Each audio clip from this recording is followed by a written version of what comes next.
The first 4 weeks of the season were full of non-conference games. Today, that's not really the case. Some great games to talk about. We're going to begin talking about the Georgia Bulldogs at home taking on LSU. Over in Georgia, those Bulldogs have already lost to Clemson, and today they host undefeated LSU between the hedges in the We Can't Beat Clemson Bowl. The third game against a top 10 ranked team for Georgia already this season.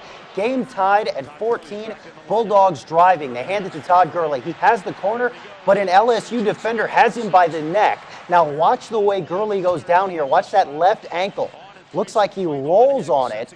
So the sophomore captain would leave the game. He didn't return. So Aaron Murray fills in for it. Keeps it on a 2nd and goal with the game tied at 17. Dogs take back the lead. We're going to fast forward to the 4th for purposes of time. Tigers down 3, facing a 3rd and 23. The former Bulldog, Zach Mettenberger, connects with Odell Beckham, keeps the drive alive. Later in that drive, 1st and goal LSU, Jeremy Hill scores his only touchdown of the day. Bayou Bengals lead 41-37. This game was bad for blood pressure. This is why. Less than 2 minutes remaining. Murray finds a wide open Justin Scott Wesley. LSU coverage issues all day. Murray 5 total touchdowns. Bulldogs win the slugfest 44-41. What a crazy one right there. A.J. McCarron and Alabama hosting Bo Wallace and Ole Miss. And how about Coach Nick Saban? I don't know what we're yelling about. They were up just 6-0 with 30 seconds left in the first half. He was not happy with that start. 9-0 now in the third. The Tide responds. T.J. Yeldon takes the handoff, thrusts it through the hole. 68-yard touchdown run. He had 17 carries, 121 yards in that score. And then how about that Bama defense on a 4th down? They get the stop. They pitch a shutout against Ole Miss tonight, and Bama goes on to get the win, 25-0. Now the head ball coach, Steve Spurrier, he was doing plenty of yelling of his own today. UCF started this game with a 10-play drive that covered 75 yards. Storm Johnson runs it in, and UCF leads 7-0.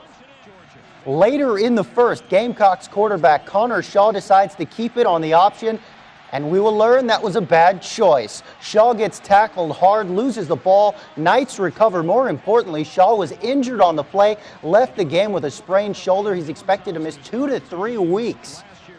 South Carolina trailed 10-0 at half in the third. Mike Davis takes the handoff, bounces it outside, and there he goes. 53-yard run, gets the Gamecocks on the board. That makes it 10-7. And later in the third, it was Shaw's replacement, Dylan Thompson, in the red zone, rolling right, keeps it himself, doesn't get injured, scores, and South Carolina 3-1 overall as they take this one 28-25. How about Kentucky? They welcome Florida to Lexington tonight. No Jeff Driscoll for the Gators. Instead, Trey Burton going to take the direct snap. One of his 2 carries, he's going to get inside the 10-yard line, almost near the 5. It's a 1st and goal. Gators are going to give it to Matt Jones. 28 carries, 176 yards for him. And this touchdown, Florida took the early lead. Did you really think it was going to be a game? No. Florida goes on to win this one easily. They get that victory 24-7. Now Tennessee was home today hosting South Alabama, the Jags. They scored first, but then Tennessee poured it on. 31 unanswered points, and they end up taking that one 31-24. They barely avoid the upset. Yeah, they made it interesting there late in that game, but you knew Tennessee would eventually hang on. A pair of non-conference games also happening tonight, and for 2 other SEC East teams. The Missouri Tigers, how about this? They are undefeated, 4-0 on the season with a 41-19 win at home over Arkansas State. And Vanderbilt gets a huge win at home, 52-24. Vanderbilt now 3-2 overall. We've got some more to talk about. Some Aggie pros doing big things. That's when Aggie Sports Overtime